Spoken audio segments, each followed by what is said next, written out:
Plein dans la et il y a un ado et de prendre à Messiam les œuvres nous que à peu la colobena que des moments de œuvres à Messiatia si on le donne quelque présent et il y a ma quotidienne au mama que les colonnes ni bena ado kaba dakene amabetovila avala de wa poko selale anibalati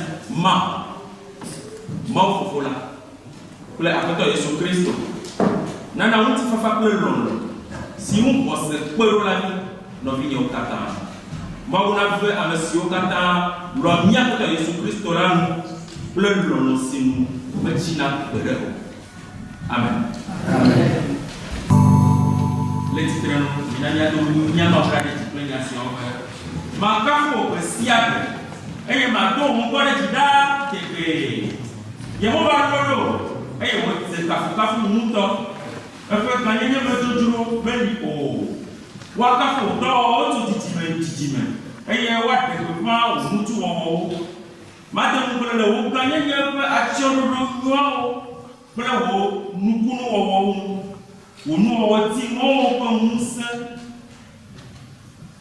mwa konule ma na afia ne wo mutu wo Madre unyo gao kwa mkudodo ki afia enye watu aseye ne wo jojoni nyumuti atia kukule menu na depe bere gama kule emenola omu to sisi ono fu akpe to kata le to aseye ne wo va kuma e abena agona ko droga anima adro ko kama ne jojoni nyi nu kule tu ko de etepe ni kafu wo Mikafa kwa amen.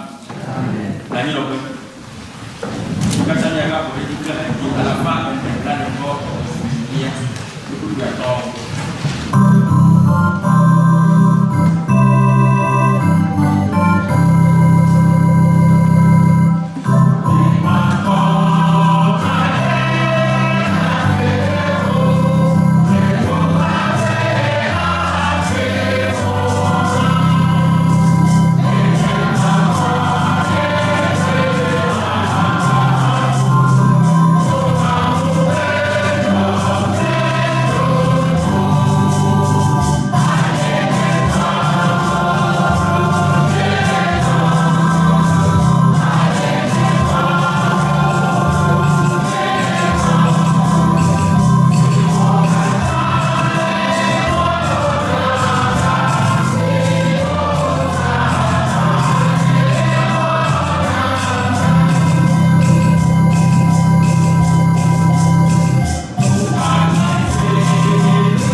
se kple ɖoɖo si Mawu wɔ na mí eƒe dukɔmeviwo la la. Lɔlɔ la naganye alakpanuko. Mitsri nu vɔ. Milé ɖe nu nyui la ŋuti. Miaƒe lɔlɔ na mia nɔewo nayɔ fũu kple dadavi lɔlɔ. Mitre mia nɔewo ʋuʋu. Ne vevedodo hiã la, migawɔ xɔme o. Mikɔ tso le xɔme.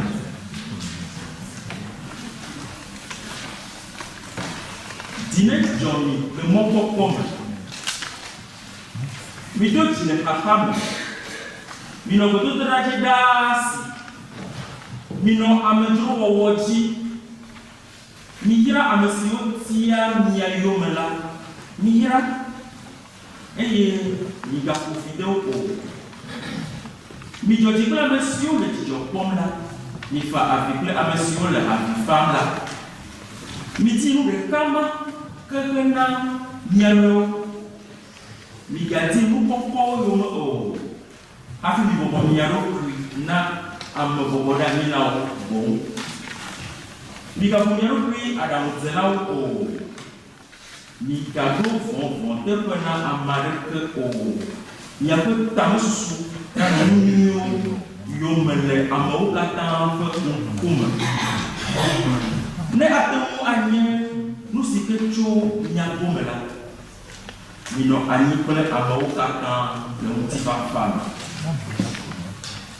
Migabia hlɔ̃ na mia ɖokui o, nye lɔlɔ̃tɔwo. Ke miɖe mo na dzikula boŋ, elabena woŋlɔ ɖi bena tɔnye nyi hlɔ̃biabia. Nye la maɖo eteƒe aƒetɔ le gblɔ.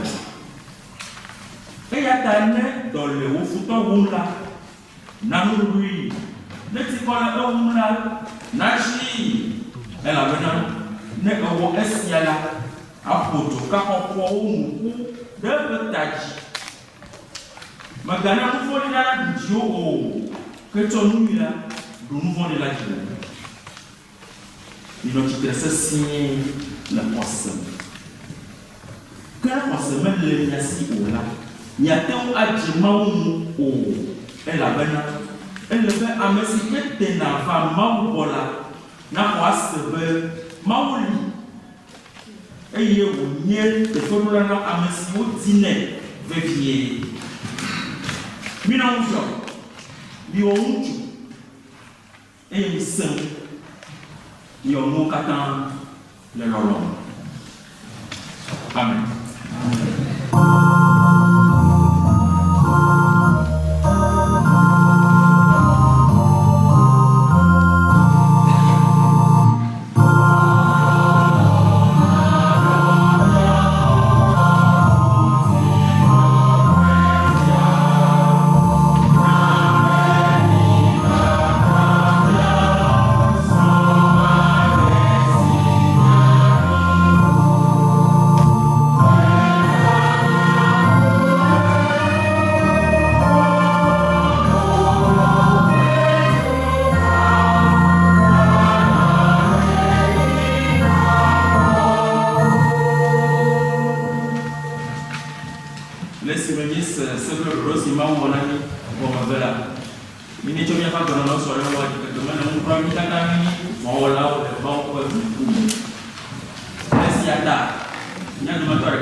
De là maintenant, nous sommes capables.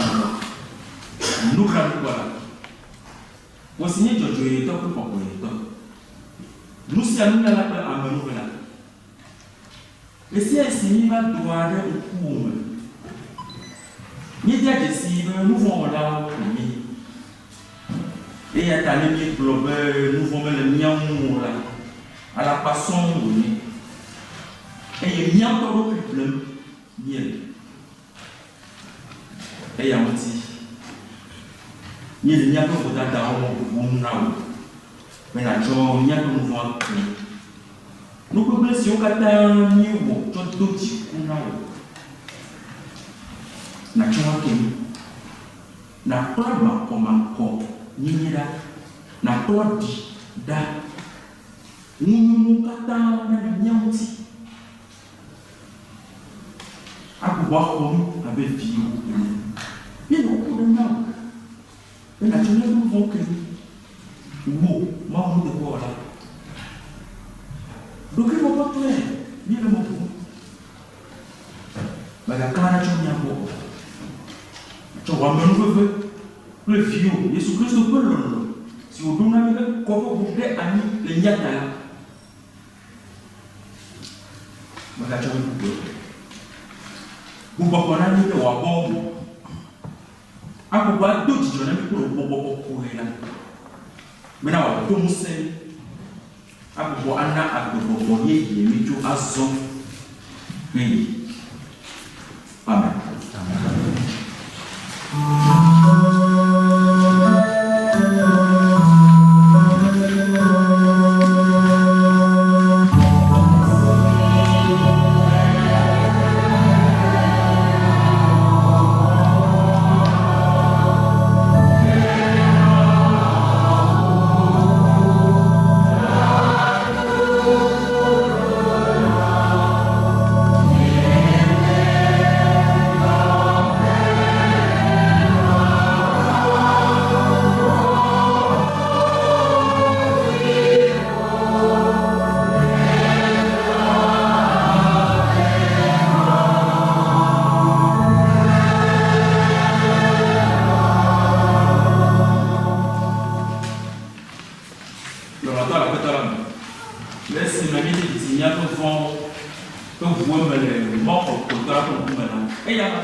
C'est à mon nouveau niveau à l'aise de tout le monde dans la allez on va commencer afi mama mi mo de domela manyawo mo komo afi na jojo dom bora mo cho de nyawo le mo dem magafo o ela bana me ni o ba ma de o ma se o gbela me nu fe e ma kona o le o gbela ma kota o eye ma tsɔ wo aɖo nubabla na dukɔ la ne na ɖo anyigba la te eye na ma domenyinu si zu gbegbe la ne na gblɔ na gatɔwo be miɖo eye na ame siwo le fiti me la be mi va teƒe mi nu Yehova ye ko ŋutikɔkɔ ma na mawu le dziƒoƒo eye ŋutifafa va anyigba dzi mi amegbetɔwo akpɔ dzidzɔ nyuietɔ amen le tsitre no mi katã miakpɔ dzidzɔ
Yesu Kristo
un mois qui n'est pas tout à fait terminé, nous entamons la dernière semaine. Que sa grâce nous accompagne vraiment tout ce mois, nous accompagne jusqu'à la fin et nous ouvre les portes du dernier mois de l'année. Bien évidemment,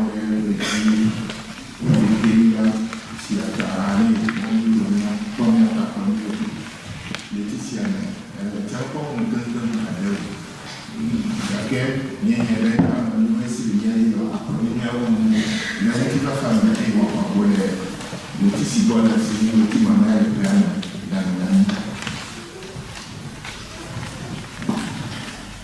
le Laetitia, elle est novembre.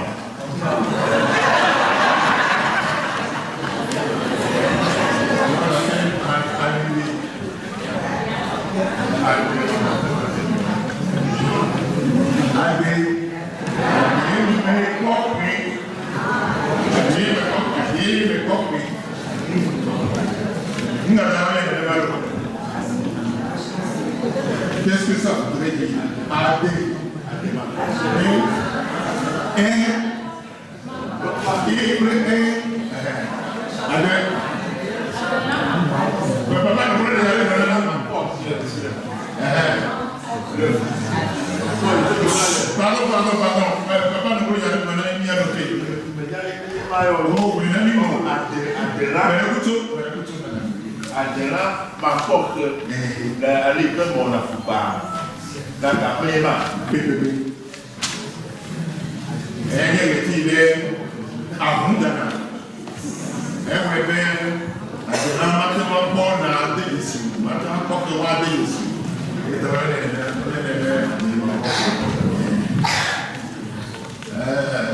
Académie de la le mois de mais le dia de même bail. Mais pas pas nous. Le pas me voilà. Il y avait que ça là.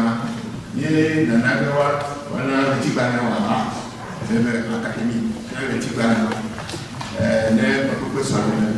A meio que va son a meio que va il y avait des tirs déjà. Les millions de Catalans, les Némanou.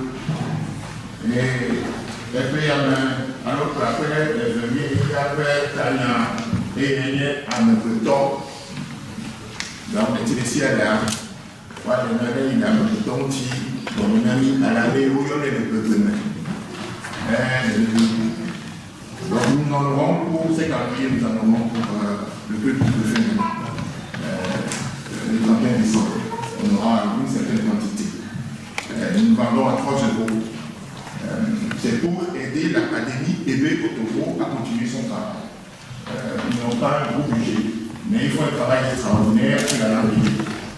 Donc chaque année, ils sortent le calendrier avec un thème. Voilà, 3 euros, nous leur permettons de continuer les recherches sur la langue Ébé.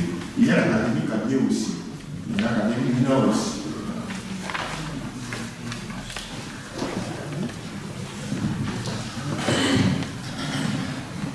Laetitia après le programme c'est le dernier dimanche de l'année ecclésiastique. Le bien le communion, alors on a elle considère le concours. Amen, quand je viens de la ménage. Et tout va bien. Alors, il était bien et on va voir les Catans, les Germains, et à Tamavia, tout bien, si pas là, on va faire, il y a trop, il y a titre à tout le pays. Ah, donc, il y a un peu de bien, et puis là, nous devons un temps de silence de ceux qui nous ont quittés cette année, étant donné que c'est le dernier dimanche de l'année ecclésiastique. À son âme, c'est le dernier de ceux qui pour les Robert. Nous libère. Sois-en inada. Voyez, messieurs, Katele bekule apetola mafikula.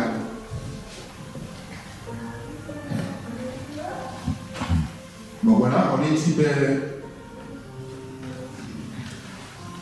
où il a on y a pépé. Waouh, vous trouvez que elle a bien un peu de haut là, il nous.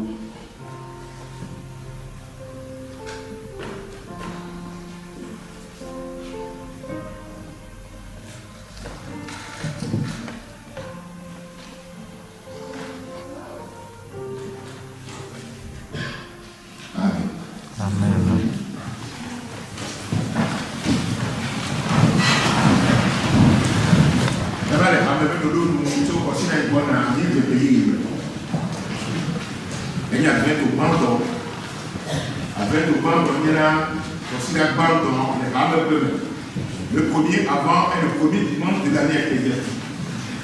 On dit que le dimanche prochain, nous serons le dimanche 3 décembre. Et le premier avant, ce sera le premier dimanche de l'année ecclésiastique, de la nouvelle année ecclésiastique. Après, c'est 4 avant Noël. Et pour notre année civile, ce sera la fin et le début du nouvelle année.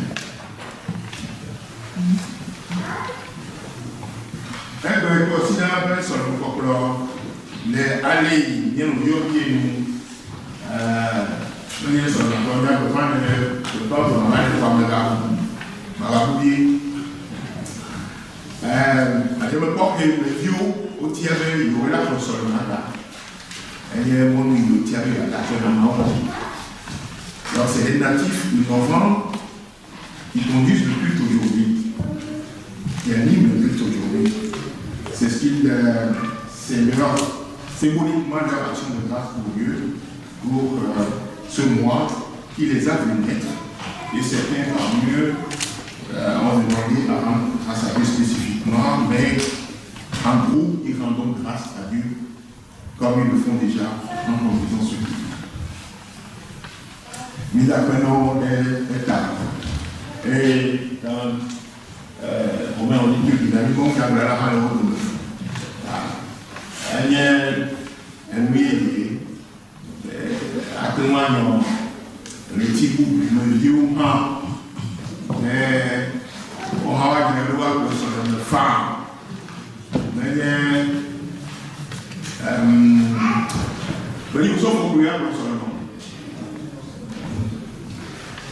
quand on a sauf pour les tiers il y a le vieux on va pour les femmes et puis il y a pour une femme. Damien Montibu. Bien la tête, bien la sécurité, bien la bien le verre, bien le qui les emplois pour avoir une vidéo, nous va dans tout bazar pour Chim Maudi. Son bazar, à son lieu, c'est quand même à son support. Il y a même pour Yomi. Allez, bien la tête, bien pour voir le but. Allez, le corps de vieux, le vieux. Il y a même il y a bien un monde de vie. Et quand vous m'avez quand vous avez on est pour le monde de bien là on est mis doigt. Il y en a qui sont avec toi mal. Lui passez pas le.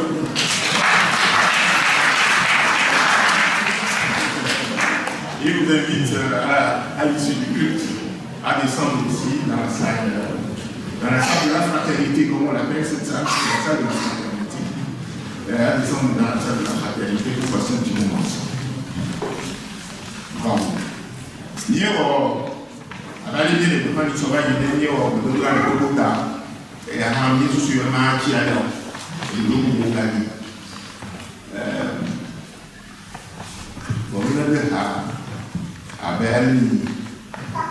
Il faut que nous donnions à la République, la petite République. Mais non. Pas aussi nombreux.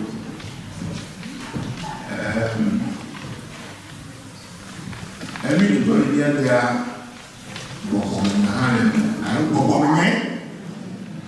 avant tout, c'est deux forces qui sont en train de s'affronter. Any other hand to Dura, Daniel Yazoda, Yato Dura. When you're not from over, fear of the Britonia, you know, you will not. The mountain, sugar the mountain, Budu, and Icona. Near Brother, Yako, Budu, Mama, Yavan, Jomia, Serola, Tobu, the name for my car, Pueblo, maybe Jafoku, and new wine now. I put out my own. You never pop, then you talk with the woman, then you go at a fire and plan the walk. That's some musical. You so I said, I would not buy it. I do a cocoa. You know, the player, Monitor. I'm more than the other hand, man, you, huh? Le body, the young Jafoku. Et tu as vu que avec une amère de moi pour un, il m'a des hommes. Avec la poche pour les liens pour mettre donc nous qui sommes après au camp. Parce que côté han n'a avait le groupe pour connaître les Romains. Ma fille a dit le Romain. Le Romain il donne là. Nane aussi ne ma a des après pas on va s'opérer à l'île de Jafokumti. Il me voit, on va venir voir. Dans le livre de Doula, et le Doula est là, sous Améo, à tout moment, le Douane. Alors, allez, il y a son, le Douane. Mais, mon père dit, le corps dit, le monde dit, à tout moment, solo nous apprend là. Allez, ailleurs, il y a une vaillante. Il y a le matin de fort. Maintenant, à Zoto, Bastille, il y a le public, il y a le public.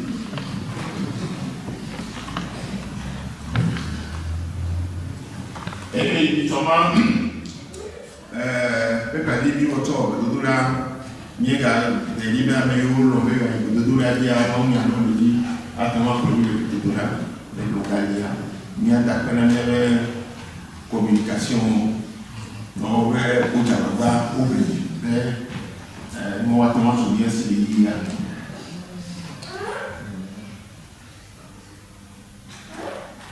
Il me garde les petits membres, les consulats membres, les petits bonnes, les petits membres, et il y a 31 décembre. Le dernier dimanche, c'est le 31 décembre. Nous sommes sur le vérifier, on va. Au dodo l'inami, à râler, on vient d'apprécier à peine dans des batignolles. Souvent, à Diagomé, Fien, à Rosan, Fien, Zaga, Roum. Il m'a approuvé. Les Biélois, ça va pas pour un. Il va d'eau, il va taper la main. À son pays, il a dessiné la fille, aïe, ça nous plaît. À travers les biens de l'Ocaïna, au 31 décembre 2017, il y a eu un rapport pour nous. 1er janvier 2018, avant les Cacolis. Bien d'après la mort, au premier des femmes, et il y a un tort, il y a il va pour il calme à un tort et un tort mauvais de crédit. Mais on va bien l'équipe, il faut qu'on se tourne à table. Je parle de tout. Il a d'abord le pari de bien que dans Tata, il se dit, oh, c'est le bail. Bon, on a fait le loi le type qu'on appelle le cachet qui a dit le 9 décembre à 15h, le temps d'accorder le temple de l'étoile, l'église protestante unie, il est sous-divisé dans Tata. Et les théâtres de Péry, Adélia, l'église du Pessi-Bouchard, et aussi à Corollet, Pessi-Bouchard. Il y a là à l'autre un petit now, il a appelé Dion a fait la vie de vie même. Les Yoruba ont dit même de vie même. Amélioré la bonne nouvelle à nombre tant de l'étoile de 2009 ou au Bouchard dans le 95 et 16.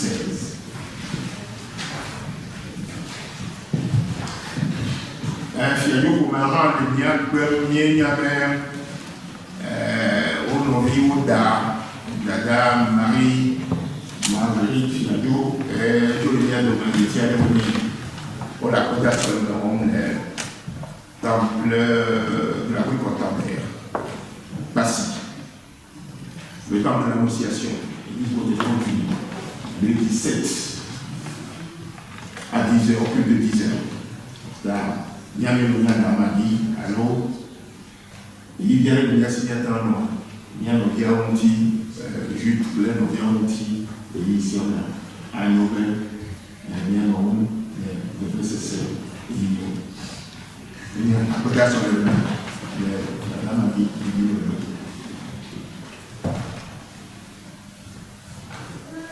Avec toi,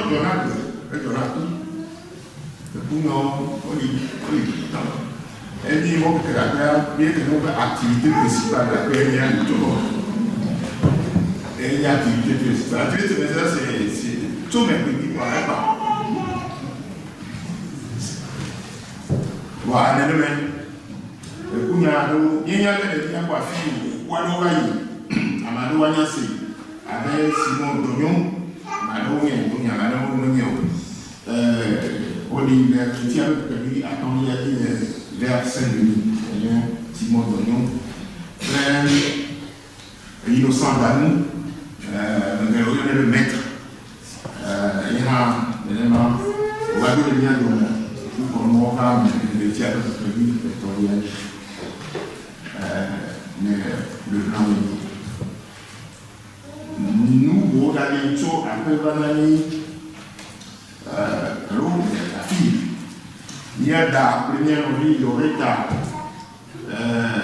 Réguément, Kodjouri, Amalo Agnani, et nous dit ça le même, Boulot, le tante, Nolia, Salomé, Nolia, il y a donc la personne tout comme au même baguette il y a donc quand il tombe pour le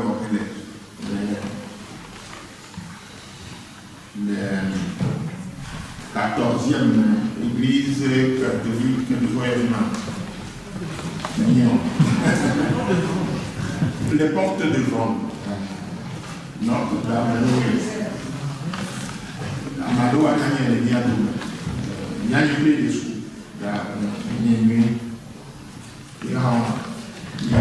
C'est ça. On va le faire quand le diable. Alors, il y a les tout. Et puis, il y a beaucoup au Sofo. Il y a le diable, au Sofo, Dominik, à Mouji. Sauf avec Mouji. Et donc, on a comment on va avec comment on va aussi la vie. Et au Sofo Boubou, à Badi Fifi Lanier, au Sofo Ernest Zetoudou Omelette. Il y a un il y avait un ami, il passait les bons. Il m'a dit, moi, quelqu'un qui soit, il y a des outils. Il a d'abord l'équipe, il est au bon. Sauf il y a des difficultés, il y a le coup, au Qatar, Là, quand il y a on doit payer l'église Notre-Dame du Rosaire. 174 rue Raymond Le Sceau, dans le 14e. À partir de 19.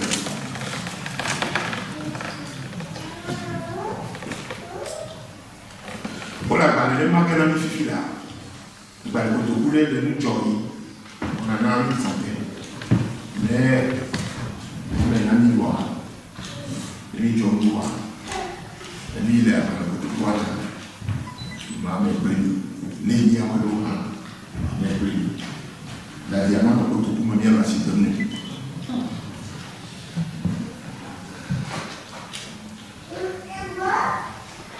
Notre équipe de communication, très efficace, recherche quand même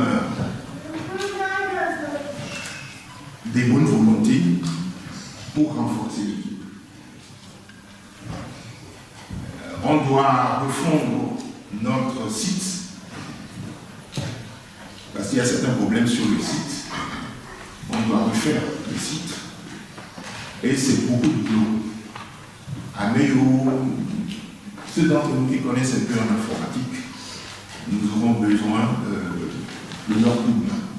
Ils peuvent le faire, ceux qui sont là déjà peuvent le faire, mais l'équipe n'est pas assez. Ils sont très efficaces, mais ils n'ont pas beaucoup de temps. À plusieurs, ça irait plus vite. Mais il y a dommage, mais on nous dit aller l'informatique, nous dit lui, il y a le Robert. Ou encore, bien nommé, il y a Sainte. Allô Jean. Allô Ben. Il y a à Ouémagnon, à Téné. Jusqu'ici, notre site ne nous a rien coûté. Ils ont tout fait, ils font tout gratuitement. Les documents, ils les sortent gratuitement. Ils disent que c'est ce qu'ils peuvent donner à la communauté et à donner à Dieu. Donc, nous aussi, nous pouvons faire de notre mieux. On a besoin de vous. On a besoin de lui. C'est pour nous tous.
Le Kafuo, le Berkai, Azon Abolante. Mais la Ponai, la Colonel, le Woman, la Wojinami, avec Wonia signé en Wanami, ni quoi, ni après, Bobon le Adjo, de Wafato. Wonia si on doit ni le Dobe, Woman si on Colonel, Woman si on fa, Honami. Ni a zone de Wodoma, tout à fait tout fait, elle avait la part à compte d'Ali, Namie, la dame de Wodoma, tout circula encore. Allez signer au bout et nous appelle, peut-être jamais. N'est-ce pas, à l'enfant, et il est affiché à Choguenan. Me carne, me duro, ben, après ton va pour ma bella. Ou à toi, c'est un ménage, il y a une aussi moment, Mikatati. Wakake kora, nye chasi ukome, nye fomu kule tok nye fonito blani kule koso. Mili polo, nye ne ufubo kuna mili kwezola, no blani kwenye unia apeto. Dena sipi ya komi nya chukuro de siyane. Bede, wosi womina unono meme. Ni matewa wana kota nyo kumagoma. Apata pregoto tupo, na ukuru de kosiyane. Na tomo bibiti kwa muse siokata mo de kapla o lo kweto kotitina. Nu siokata kata njoka wibyo mibla ko plasio no plani oti. Wala kaka ena tukani to muse sia ombe. Ela bena sia mate wana aponta nwelo ko lo se bimbo. Apeta para wala se ne bulu to tipo na deura de karika yebana odo. Bla o keke ko so na tojo de karika. Wo fa fi klo de di na lori kaka tia otitina nega so ko bere lo ani ma sa di o mu ti ko kozo na di to tipo na buti ko na na ya ko so so ko pecho nami amesa me e to ko nya wa tronya ti o a tronya ti ko tu na fu na pa pecho